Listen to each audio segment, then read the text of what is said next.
Boostly podcast. We're in season 7, episode 14, and today we're going to be doing something a little bit different. I've invited onto the show James Sinclair, who's one of Britain's best entrepreneurs. He started at the age of 15 out of his nan's spare room, and now he has built an empire which is huge. If you want to go find out more, Google James Sinclair, go to jamessinclair.net. What he really wants you to do is go to his YouTube channel. He is on a mission in 2020 to grow that YouTube channel.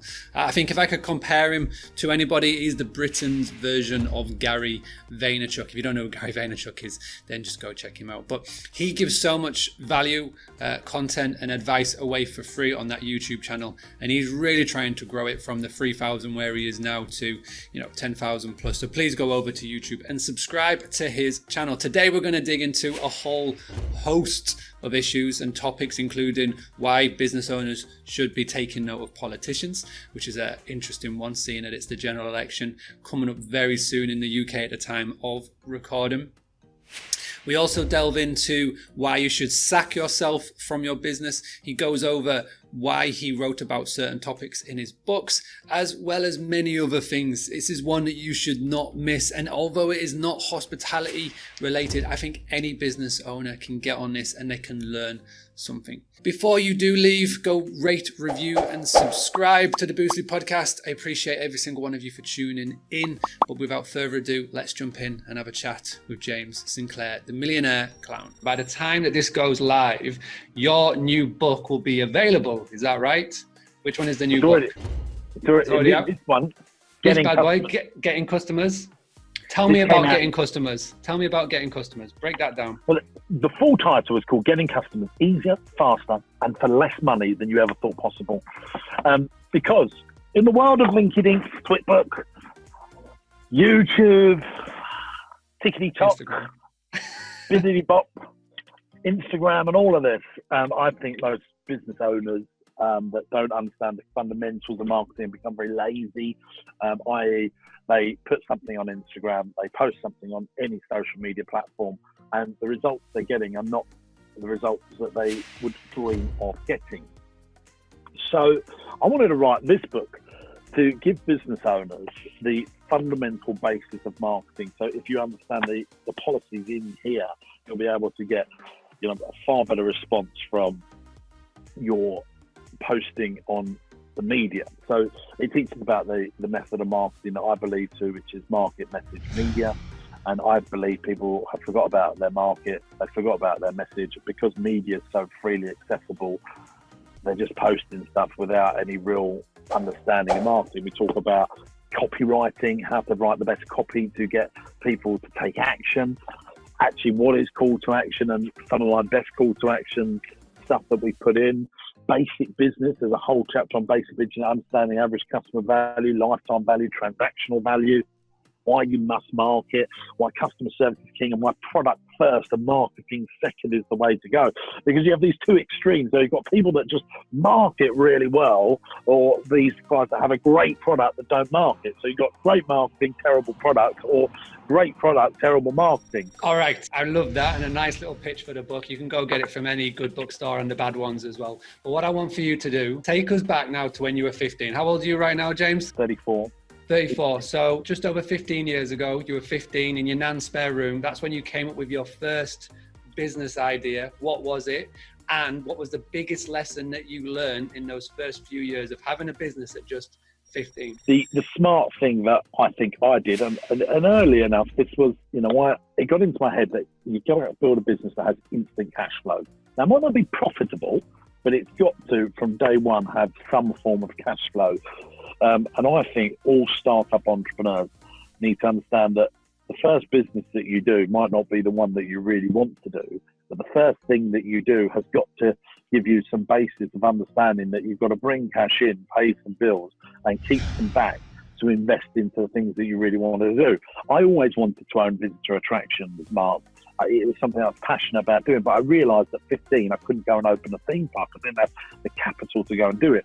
So I thought, well, look, I know where my end in mind is. I want to own visitor attractions. Let's start now by doing magic shows and doing kids' parties and going to visitor attractions and being the entertainer visitor attraction to build up my knowledge base of that industry and learn how to get cash in, and I think that's what I was pretty good at, being unusual in a very usual world at 15. And, I was the youngest kids entertainer on the block. I didn't wear a bow tie and a bloody waistcoat. I do that now, but it's a bit fun. And I chose a business that had margin in it, i.e., if I build £200, I could keep most of that £200, whereas most businesses, you build £200 and the profit that most businesses make is sub 10%. One thing that I've always wanted to know is that you've got the first venue and you've grown it to the point where you want to get a second. You want to get that second venue.